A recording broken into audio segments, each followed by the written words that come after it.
பொழுது சாஞ்சி பொழுது விடிஞ்சா தேர்தல் 5 வருஷம் கழிச்சு சட்டமன்ற தேர்தல். அதுவும் இந்த வாட்டி யாருக்கு வாக்களிக்கிறீங்கன்றது நீங்கள் இது வரைக்கும் முடிவு பண்ணியிருக்கலாம், பண்ணாமல் இருக்கலாம். யாருக்கு போடுறதுனாலும் யோசிச்சுட்டு போடுங்க. போன ஆட்சி எப்படி இருந்துச்சு, பெண்கள் வெளியில் நடமாட முடியுதா, எவ்வளோ பெரிய பிரச்சனைகள் போயிட்டுருக்கு, போதை வந்து தலைவிரிச்சி ஆடுது, அதுக்கு சுத்தமாக கட்டுப்படுத்தவே முடியலை. எக்கச்சக்கமானது லஞ்சம் ஊழல் இது எல்லாமே வந்து சாதாரணமாக ஆயிடுச்சு. லஞ்சம் கொடுத்தா தான் அந்த வேலை நடக்குன்ற மாதிரி ஆயிடுச்சு. போன ஆட்சியில் இது நல்லா இல்லை, அதனால தான் இந்த ஆட்சியை கொண்டு வந்து பார்த்தா போன ஆட்சி இதுக்கு மேலே தூத்துக்குடியில் சுட்டு கொண்டாங்க. அது ஏன் அதெல்லாம் வந்து டிவி பார்த்து தான் தெரிஞ்சுக்கிட்டேன்னு சொன்ன ஒரு முதலமைச்சர். வள கொள்ளைகள் அவ்வளோ போயிட்டுருக்கு இந்த ஆட்சிலையும் சரி போன ஆட்சிலையும் சரி. கடன் ரொம்ப பெரிய பிரச்சனையாயிருச்சு. எல்லாம் இலவசம் கொடுக்குறேன்ட்டு இலவசம் கொடுத்தா மட்டும் இன்னைக்கு வாங்குறவங்க நீங்களா இருக்கலாம், நாளைக்கு அதுக்கு வட்டி கட்டுறது உங்கள் பிள்ளைங்களா தான் இருக்கும். இதெல்லாம் யோசிச்சுட்டு போடணும்.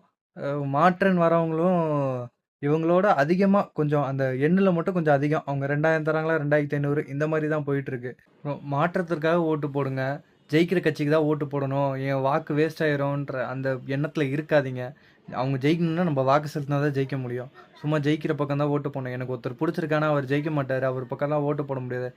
இந்த எண்ணத்தெல்லாம் விடுங்க. எங்கேருந்து தான் இதெல்லாம் எடுத்துகிட்டு வைந்துருங்க. குதிரை பந்தயமாக கட்டணும், நம்ம அவங்க மேலே கட்டினா தான் அவங்க எல்லாம் இல்லை. உங்களுக்கு பிடிச்ச ஆளுக்கு உங்களுக்கு இவங்க வந்தால் மாற்றம் நடக்கும்னு எதிர்பார்க்குற ஆளுக்கு போடுங்க. அவங்க ஜெயிச்சாலும் சரி தோத்தாலும் சரி. தயவுசெய்து அந்த பழக்கத்தை கொண்டு வாங்க. இந்த தேர்தல் ஒரு மாற்று தேர்தலாக இருக்கும். இதோட ரிசல்ட் வந்து ஒரு தமிழ்நாட்டுக்கு பெரிய மாற்றத்தை கொண்டு வரும்ன்ற நம்பிக்கையோடு நான் வாக்கு செலுத்த போகிறேன். நீங்களும் அதை மாதிரி வாக்கு செலுத்துங்க. யோசிச்சு போடுங்க. போடாமல் மட்டும் தயவுசெய்து இருக்கவே இருக்காதீங்க.